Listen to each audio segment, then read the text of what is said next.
Hello there, everyone. I hope you're all well. Today we're going to be reading a spooky story written by Erutious on Reddit called The Green Guardian. If you enjoy, like and subscribe, check out the original story at the description below, and possibly check out my horror story narration playlist. It will be wonderful if you gave that a look. Now, without further ado, let's get started, shall we? Hey, Sarge, look. Hank looked up from his phone and saw that one of the inmates had raised a scarecrow in front of the leaf pile they'd been making. He was unsurprised to find that it was Jasper. Jasper has always been more of a talker than a worker, and today it was clear that his rake hadn't seen much use. He had come across an old green button-up shirt and stuffed it with leaves, making the body bulge oddly.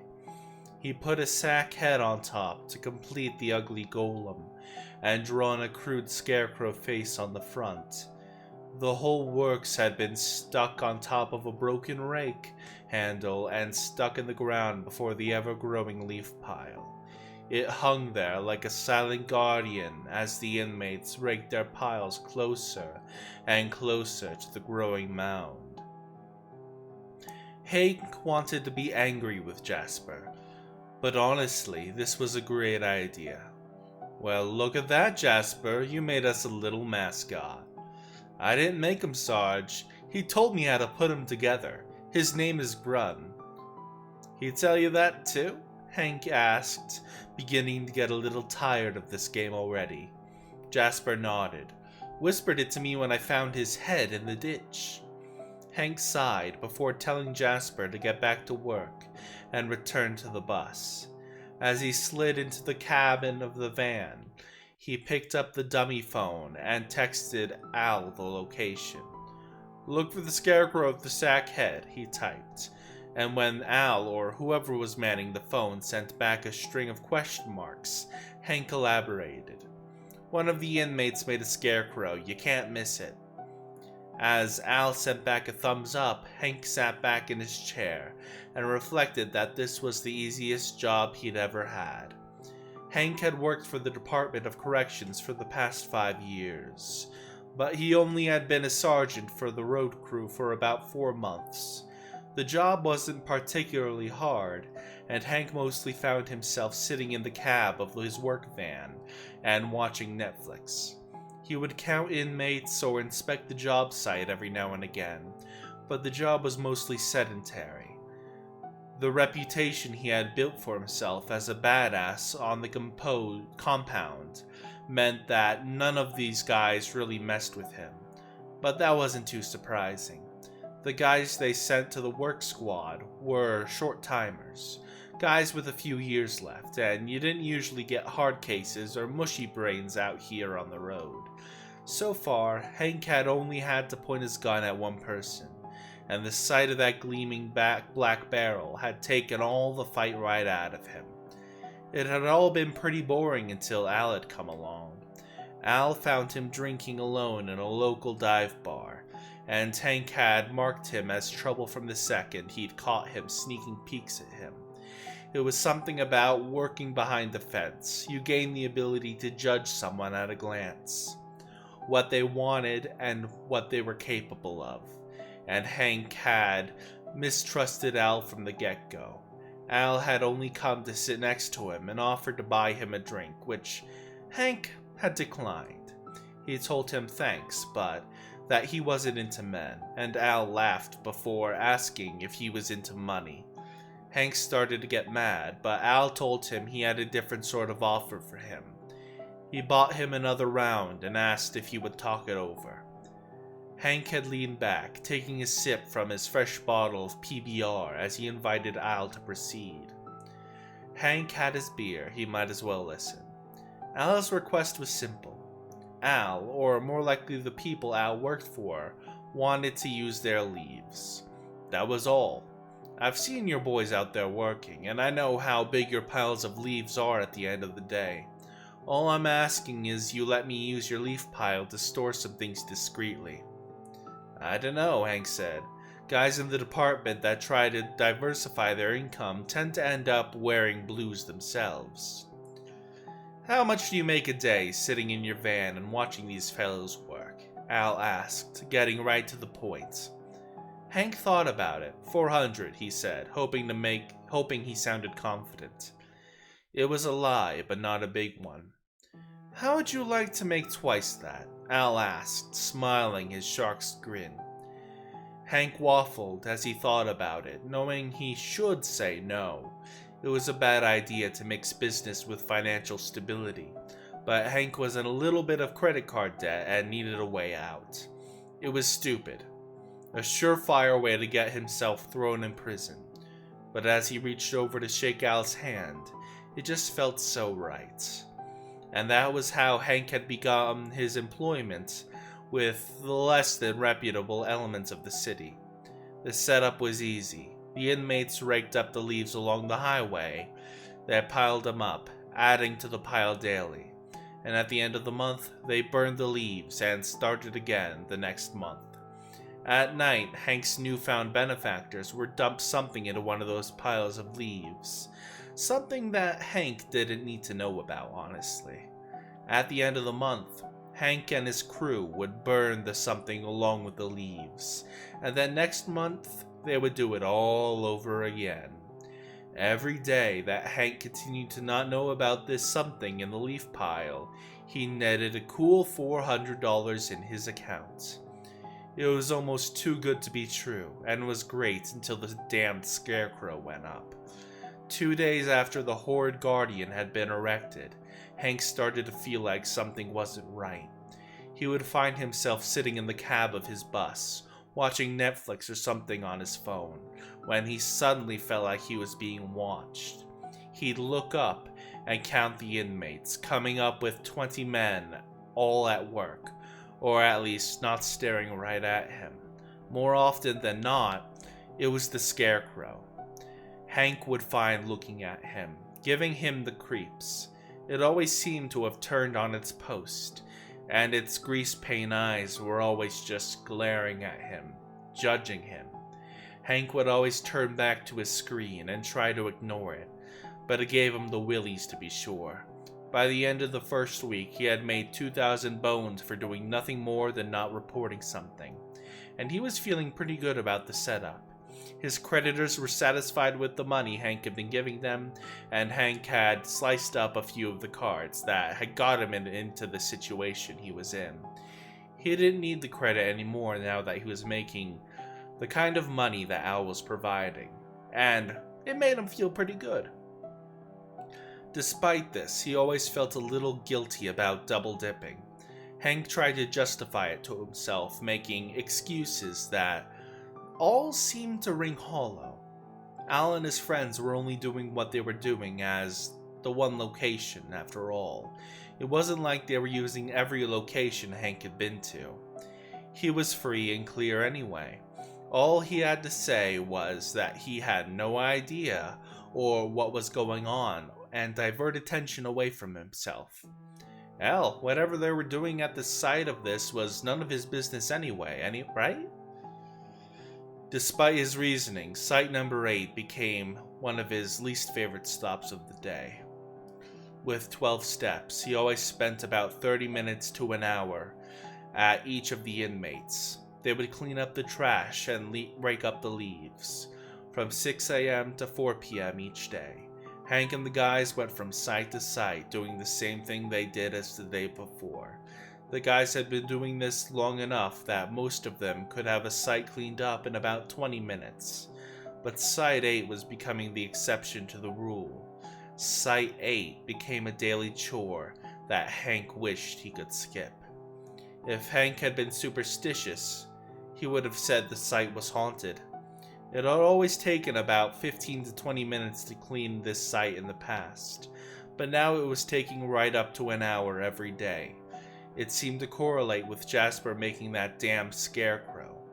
As the inmates worked, Hank saw many of them cast sadly long looks at the thing.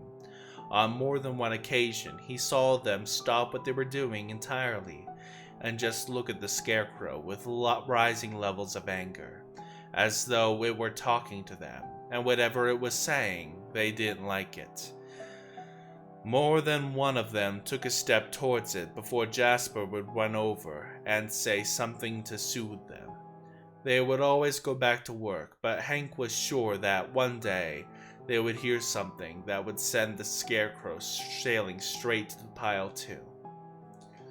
They weren't the only ones hearing things. Hank usually sat in the cab with the windows down so he could catch a breeze, gas being too expensive to sit with the AC on. As he sat there one morning, Hank suddenly heard a weird whispery voice, and it brought him out of a near doze. He looked up and counted the inmates in a weird sweep of his eyes. He was making sure no one was close enough to the bus to be heard, and he had expected someone to be playing a joke. He was not in a joking mood, and this was something that Hank was prepared to take that someone back to the prison over. What he found was all 20 of them were hard at work. Even Jasper was raking this morning, and none of them were anywhere close to the van. Hank looked back down at his phone, his eyes growing a little heavy again, but his head snapped back up when he heard the same whispery voice as before. A crawl ran over his nerves. He looked around to make sure no one was playing games with him, knowing already that it couldn't have been anyone in his crew. Hank glanced around the truck to make sure it wasn't an outside party, but there was no one anywhere near the bus. The breeze creaked the Scarecrow on his post, and as it turned in Hank's direction, the ragged thing seemed to inquire if Hank was looking for him. Hank climbed back into the cab, looking back down at his phone, as he tried to drown the sound out with some show or another. He could hear that spidery voice as the opening to Law and Order scrolled severely by, and no amount of volume increase could stop it from raking at his senses. When it whispered again, Hank jumped, as he thought someone was right next to his car. Hank had thought he heard it plain as day, and the words were low but clear. "He comes." The slamming door turned all of the inmates around, Hank's eyes creeping over them accusingly. "Which one of you is doing that?" he yelled, all 20 of them glancing at each other in confusion. They didn't understand, but when the guy with the shotgun spoke, the masses listened. "Doing what, boss?" Creed finally asked, whispering real loud. "Whoever's doing it, stop it. It's giving me the creeps." 20 sets of shoulders shrugged in that eerie unison that inmates seemed to possess, and went back to work. The Scarecrow groaned on his post as he observed them, and Hank returned to the truck. He heard it again. It was plain as day now, and it sounded as though someone was standing right behind me. Hank glanced over his shoulder at the inmates, but they were 30 to 50 feet away. There was no way any of them could have whispered that loud and that clear. He closed the door and settled onto the front seat. The Scarecrow creaked on his post again, snapping Hank's head around to look at him. He saw all the inmates were watching him, their faces telling him clearly that they were worried about Hank. He shouted at them to get back to work and rolled the windows up. He sat watching them for a few minutes, just watching them go about their drudgery, and marked each of them. Several of them looked at the Scarecrow as they raked, and Hank could see the leaves around the ragged sentry were unraked in a large circle. He felt another urge to tear the thing down and throw it onto the pile, but squashed it. The Scarecrow was the marker. He needed it to mark the spot where Al was going to drop whatever he dropped. Besides, it was just the Scarecrow. "The Green Man comes. He jumped high enough to bash his head on the roof. This time, he looked around nervously, but there was no one there. The radio hadn't made a sound all day, and that whisper had been close enough that it might have been coming from the lips pressed right against his ear. He rolled down the window and told them to get in cause they were moving on. The inmates ran over quickly, looking relieved as they threw their tools in the back and climbed into behind the wire mesh that separated the front of the bus from the back. Hank put the van in drive and they rolled to the next site, leaving the Scarecrow behind with his leaf pile. Hank was never happier to leave a stretch of road behind, and the clamor from the back made him think he wasn't alone. Hank may have left him, but the Scarecrow didn't seem to be done with him that day. That was the first night he had started having dreams about Site 8. Hank dreamt he was at the roadside, just him in the sight. The light of the moon shining full and pale above him seemed to leave him and that green guardian in the spotlight. The pile of leaves loomed up about 20 times as big as it had before, and the Scarecrow stood before it like a grinning sentry. The pile moved and stirred as something slid beneath the leaves, and Hank could see little humps sliding between the dense foliage. All at once the pile burst into flames, and from within came the screams of the damned. The humps beneath churned wildly about as the flames licked at the massive mound of dead leaves. The Scarecrow turned on its pole to face him, and a wide tear began to rip across his mouth. It was as though something was clawing to be free, and seemed to be as violent as the creatures in the leaf pile. The Scarecrow danced on his pole as his arms waved and flapped in the phantom wind.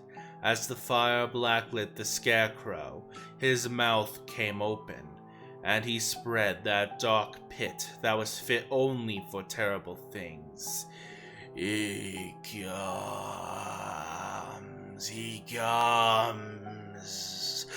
the Green Man seeks his sacrifice. The Scarecrow screamed at him. Hank shuffled back a step, seeking escape. When his foot caught on something, he fell hard to the backside as the flames danced higher. Hank could hear the screams take on a tortured, cat-like wail as the flames sent a shadow up behind the pyre. The shadow was monstrous. Its head was a mass of antlers. From the shadowy face, its eyes burned and its voice rose. Its voice was that of the Headless Horseman when it spoke to Ichabod, the voice of the wolf when it spoke to Little Red Riding Hood. The voice Faust heard just before he was drawn into hell. "I come," it bellowed, and Hank awoke in a cold sweat with the covers constricting him. "Aren't we ever going back to see the Scarecrow?" Jasper asked. Hank ignored him as he drove on to Site 9. He avoided Site 8 for the last 3 days. The inmates didn't seem to mind, except for Jasper. He would press his face against the window, leaving smudges on the glass as he followed the lonesome Scarecrow with his sad eyes. Every day he would ask if they were going to Site 8, and every day Hank would ignore him. The money kept being deposited, despite Hank not going there. The leaves gathered and the trash collected, but no one seemed to notice but Hank. The dreams persisted, though, and Hank was beginning to sleep less and less. He had hoped that maybe avoiding the site would help him kick the dreams, but it seemed to be a pipe dream. Every night he would dream about that screaming Scarecrow, and every night he would see that horrid monster as it stood behind the fire. Hank had hoped that after a week of not going to the site, the dreams would cease, but it seemed fate had other ideas. After 5 days, someone noticed the lack of attention. Hank suspected that Jasper had written a grievance about it so he could take care of that damned scarecrow. But it could have just as easily been a phone call from a concerned citizen. Hank got an email from his boss telling him that Site 8 had not been visited in several days, and if he didn't get back out there, they would find someone who would. It was 2 weeks from burning day, so it wasn't though as Hank could put it off either. The phone call from Al, however, was far less pleasant. Hank had been keeping the little phone charged up, just in case, and when it rang one night, he nearly jumped out of my skin. He was so used to it being silent that when it finally did ring, it was like the family dog talking. Hank picked it up nervously, like he thought it might explode, and when he said hello, he heard Al on the other end, as he asked what was going on with the drop site. He was clearly smiling, but his voice was full of razors.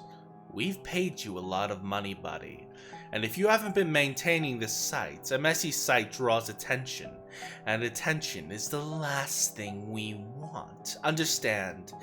I trust you'll stop by tomorrow and ensure everything is in shipshape. Wouldn't want to have to show you what we've been using that site for now, would we?" With that, Al hung up, and Hank began to realize that he had bitten off more than he could chew. The next day, he was back at Site 8, and Hank was not looking forward to what lay ahead. The inmates were already grumbly about having to do a week's worth of work, and tempers were definitely on edge. The wind was making the scarecrow creak on his pole, and Hank saw more than one of them stop and look at him as they went about their business. Jasper was the only one who seemed to want to get close to him. He was plucking at his sleeves and crooning to him, as the others seemed to want to get close to him. He was crooning to him as the others worked. His lack of help wasn't going over very well, and after an hour of raking and picking up had gone by, Hank saw one of the others striding towards the scarecrow with murder in his eye. Rogers was a big black guy whose prison blues looked painted on, and his destination was pretty clear. Jasper looked scared as he watched him approach, but Rogers knew exactly what he wanted. "No, don't touch him, But Rogers cut him off. "I'm tired of that goddamn thing whispering at me. Move, Jasper, I'm throwing that trash in the pile." "No, you can't. He serves the Green Man. He'll strike you down if you mess with his Rogers threw a right across and laid Jasper out, but he gripped the post on which the scarecrow hung. Jasper howled and grabbed his leg as he forced him to the ground. The two rolled in the leaves, hitting and kicking, but as they got closer to the main pile, Hank began to get scared that something would be discovered. He reached into the cab and grabbed the shotgun, firing it into the air to bring them back to their senses. The two stopped fighting immediately, and as Hank walked towards them, they sobered up pretty quickly.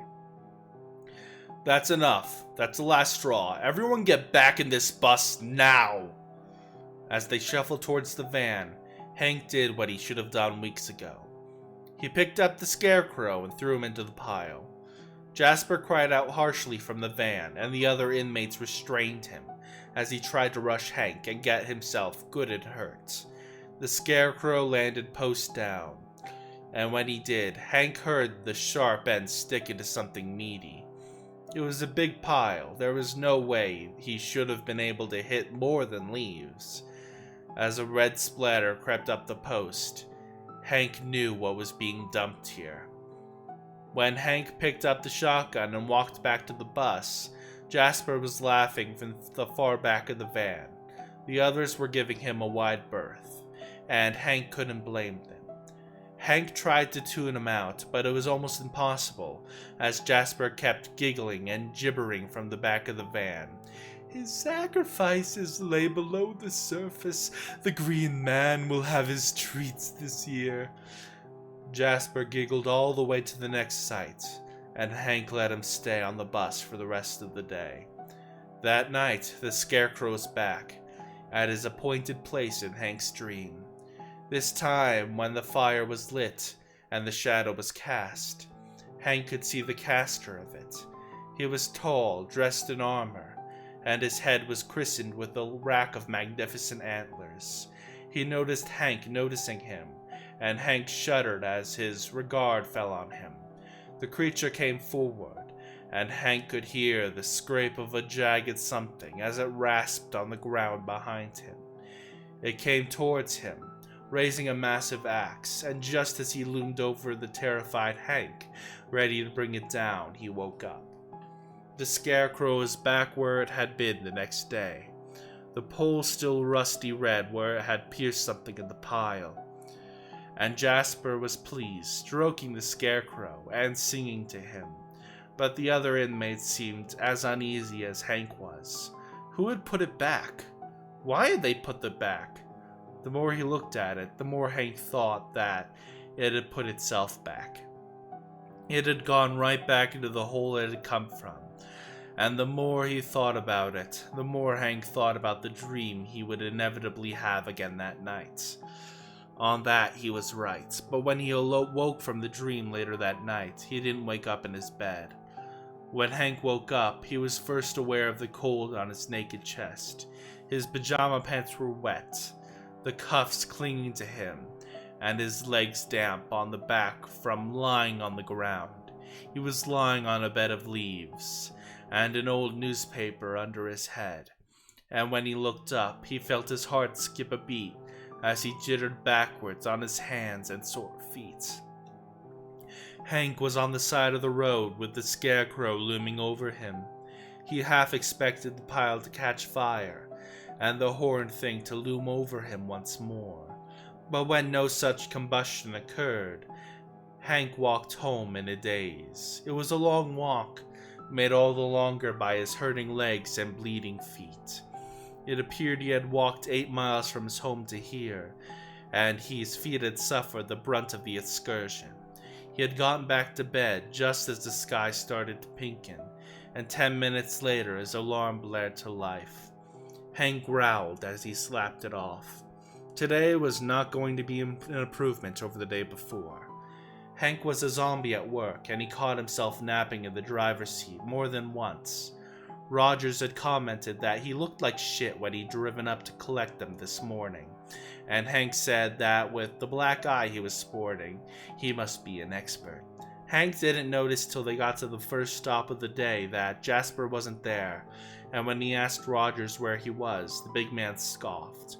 He went crazy last night in the dorm, and they locked his ass in confinement. Serves him right, he's been acting crazy ever since he found that rag man. Hank nodded, knowing the feeling all too well. He had been feeling pretty crazy since the scarecrow had been found, too, and Hank had a feeling that his craziness wouldn't be as so easily cooled as Jasper's. He woke up underneath the scarecrow again that night. There was something in his hand this time, and when he looked down, he realized it was a box of matches. There were the big ones from the kitchen, and the ones from the fatheads and the long stems. He lit one and watched the way the flames danced against the scarecrow's fabric. Hank wondered what it would be like to light him on fire, just to spark him up and watch him burn, and he was almost too strong to bear. Instead, he just slipped the matches into his pocket, blew out the lit one, and started his long walk home. He bummed a ride a few minutes later, getting to his house before dawn, but that turned out to be the only bit of luck that day. Hank was having a real trouble keeping his eyes open as he sat in the van. His body was sore, and his legs were cramping every time he tried to use them. Hank was barely coherent by this point, but the department was short-handed, and no one had listened to him and his problems. It wasn't as though he had the kind of job you could just take days off from, and unless Hank wanted to find himself demoted, he would have to be at his post. The saving grace was that tomorrow was Saturday, and the whole work squad did not convene on Saturday. Hank would have the next 2 days off, and he could hopefully get some rest before hitting it hard again on Monday. He was snoring half an hour later, when the sound of raised voices brought him around. Rogers was face to face with another inmate. Hank thought his name was Harrow, and the two had a large group gathered around them. Harrow was yelling about Rogers not helping, and Rogers was yelling about Harrow being an idiot, and how he'd picked up the most trash while Harrow was raking leaves. Hank could see a powder keg getting ready to burst as the Scarecrow looked on in smiling approval, and he climbed out of the bus as he tried to de-escalate the situation. He should have bought the shotgun with him, but he still held out hope that he could stop it before it rose out of control. That hope was dashed when the brawl broke out. Men with rakes, men with sticks, and men with nothing but their fists started pummeling each other. Hank was still at the edge of the conflict when it erupted, and he backpedaled like a frightened cat as he ran to the bus to get his radio. He called it in, letting them know that he was safe, but that the inmates were engaged in a riot. Help was immediately dispatched to his location, but immediate was not quick enough. Hank watched a rake slap across someone's face, and sent a wash of blood over the burlap sack that was the Scarecrow's head. He saw Rogers bash another inmate, not even the one who had started the inmates, across the face with a chunk of deadfall, and they fell in the dirt with blood leaking from their ears. Two more were kicking a third to death until a fourth came in and slapped one of them in the back with the rake, leaving a long line of scratches down it. It was hard to look everywhere at once, and as the melee went on, Hank saw the Scarecrow dancing gleefully atop his pole, the blood splattering on the ground, seeming to please him. Maybe it pleased his Green Man too. And when the cars finally got there, more than 8 men were on the ground wounded. They were local cops, highway patrol, and some of them, and they shouted and waved their guns around until all of them got on the ground and submitted to the restraints. When all was said and done, Hank found himself on probation. It was a wonder he wasn't fired outright, the major told him, and he would be lucky to go back to the work squad at all. "You're slipping. You've been slipping for the past few weeks. Go home and get some rest or something. We'll discuss the terms of your probation tomorrow." Every inmate on his crew was sent to confinement, pending discipline, and if Hank was ever allowed to run in the work squad again, he would need some new faces. These things had seemed important while they were happening, but they hardly seemed to matter now. As Hank stood on the side of the road in his pajama pants with a can of gasoline in one hand and the book of matches in the other, he realized nothing would ever matter again. Hank barely remembered the trip. One minute he was stepping out of the shower and slipping on his pajamas. The next, he was in the garage grabbing a can of gas. Hank had a vague memory of walking up the side of the highway as cars droned by, and then their drivers likely thought he was crazy. He guessed he must really be nuts, walking up the highway instead of climbing into bed. But Hank had finally given up on what he wanted, and decided to give the Scarecrow what he wanted. Hank splashed the gasoline around a little bit before just throwing the can into the pile of leaves. It wasn't as big as it was in his dream, but it was pretty big. Nothing moved below the surface, but Hank thought he could see some weird shapes under the pile. As he struck the match, he looked into the dancing flames. It was so pretty, so warm, and if Hank looked deep enough, he could almost see someone other than the Green Man that had haunted his dreams and filled his days. He dropped it, and the gas took the flame effortlessly. The whole pile burned cheerily, and when the can erupted, suddenly and explosively, the whole mess went up in a huge conflagration. Hank lit his beacon. He could smell his feast cooking. As Hank watched the flames, they seemed to beckon him forward. Hank shivered as the autumn wind glided over his skin. He was so cold, he thought. It would be warm in the flames. As the Scarecrow burned happily, his face melting in the flames as they devoured him, Hank thought he might go find what that lovely Green Guardian had discovered in the flames. Hank took a shaky step forward towards the pyre, preparing to be warm eternally.